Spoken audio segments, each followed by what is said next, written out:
মাত্র ৩০ মিনিটে মাটন রান্না করব। তার জন্য মাটনটাকে ধুয়ে পরিষ্কার করে নিয়েছি। নিয়ে আমি প্রেসার কুকারের মধ্যে নিয়ে নিলাম। নিয়ে এর মধ্যে নুন, আদা রসুন বাটা আর বেশ খানিকটা তেল দিয়ে খুব ভালোভাবে মাখিয়ে নেব। এর মধ্যে কোনো রকম জল ব্যবহার করব না। ভালো করে মাখিয়ে প্রেসার কুকারের ঢাকনা আটকে আমি ওভেনে বসিয়ে দেব। ওভেনে ৬ থেকে ৭ টা মতো সিটি দিয়ে দেব। দিয়ে নামিয়ে ঠান্ডা হতে দেব। ততক্ষণে আমি কড়াতে সর্ষে তেল দিয়ে পেঁয়াজটা ভালোভাবে ভেজে নেব।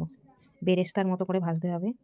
পেঁয়াজ যত ভালো ভাজা হবে তরকারির টেস্ট আলাদা লেভেলে যাবে।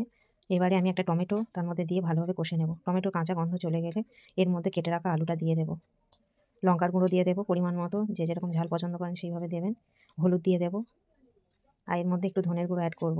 আর সিদ্ধ করে রাখা মাটনটা দিয়ে দেব। মাটনের মধ্যে কিন্তু কোনো রকম জল ছিল না, পুরোটাই একদম জল মাটনের সঙ্গে গা মাখা হয়ে গেছে। এবার ভালোভাবে কষে নিতে হবে তেল ছাড়া অবধি। এবার একটু প্রেসার কুকারটা ভালোভাবে ধুয়ে দিয়ে দেবো আলুটা সিদ্ধ হওয়ার জন্য।